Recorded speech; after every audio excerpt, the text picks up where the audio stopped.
विधानसभा चुनाव 2022 में अखिलेश यादव ने कहा था कि इस बार कुंडा में कुंडी लगा देंगे। राजा भैया का घर कुंडा में है। हालत ये हो गई कि दोनों एक दूसरे का चेहरा तक नहीं देखना चाहते थे, लेकिन अचानक यूपी की राजनीति एकदम से पलटती हुई नजर आ रही है। आखिर एकदम से अखिलेश यादव को राजा भैया की याद क्यों आ गई?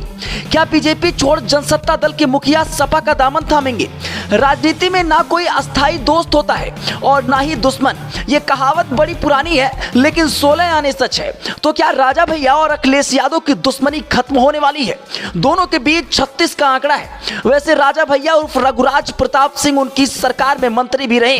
ये संयोग ही है कि राज्यसभा चुनाव को लेकर ही दोनों की दोस्ती खत्म हुई थी और अब फिर राज्यसभा चुनाव को लेकर ही अखिलेश यादव ने राजा भैया की तरफ दोस्ती का हाथ बढ़ाया है। पर सवाल यह है कि क्या राजा मानेंगे?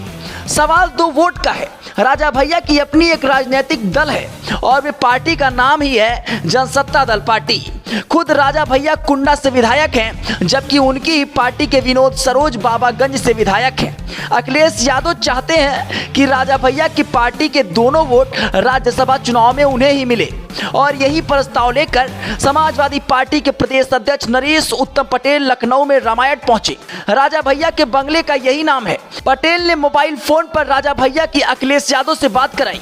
सूत्र बताते हैं कि समर्थन के बदले अखिलेश यादव ने राजा भैया के सामने लोकसभा सीट देने का प्रस्ताव रखा। राजा भैया और उनके साथी विधायक की विधानसभा सीटें कौशाम्बी लोकसभा क्षेत्र में आती हैं। समाजवादी पार्टी ने यही लोकसभा सीट राजा भैया को ऑफर कर दी। राजा भैया के करीबी नेता शैलेंद्र कुमार कौशाम्बी से सांसद रहे थे। वे तब समाजवादी पार्टी में थे। अब शैलेंद्र कुमार राजा भैया की पार्टी जनसत्ता दल में है। अखिलेश यादव चाहते हैं कि शैलेंद्र कुमार कौशाम्बी से ही चुनाव लड़े।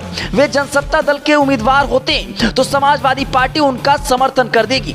अभी बीजेपी के विनोद सोनकर यहां से लोकसभा के सांसद हैं, लेकिन राजा भैया और अखिलेश यादव के साथ आ जाने से मुकाबला कांटे का हो सकता है। कौशाम्बी में राजा भैया का अच्छा खासा प्रभाव है। राज्यसभा की एक सीट के लिए 37 वोट चाहिए। समाजवादी पार्टी के पास अपने 108 विधायक हैं। कांग्रेस के 2 विधायक भी उनका समर्थन कर सकते हैं, लेकिन अखिलेश यादव को लगता है कि उनकी ही पार्टी के कुछ एमएलए क्रॉस वोटिंग कर सकते हैं, इसलिए वे राजा भैया का समर्थन चाहते हैं। ठीक 6 साल पहले ही यूपी में राज्यसभा के चुनाव को लेकर मतदान हुआ था। तब बीएसपी और समाजवादी पार्टी का गठबंधन था। मतदान से एक दिन पहले अखिलेश यादव ने होटल ताज में विधायकों को डिनर दिया था। राजा भैया भी इस डिनर में उनके साथ थे। राजा भैया के समर्थन देने के ऐलान पर अखिलेश यादव ने उन्हें ट्वीट कर थैंक यू भी कहा था, लेकिन राजा भैया ने पाला बदलकर बीजेपी के लिए वोट कर दिया। बस इसी बात का राजा और अखिलेश के बीच रिश्ते बदल गए और आज तक नाराजगी थी।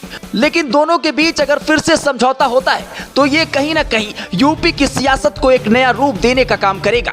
Bureau report, Hindi network.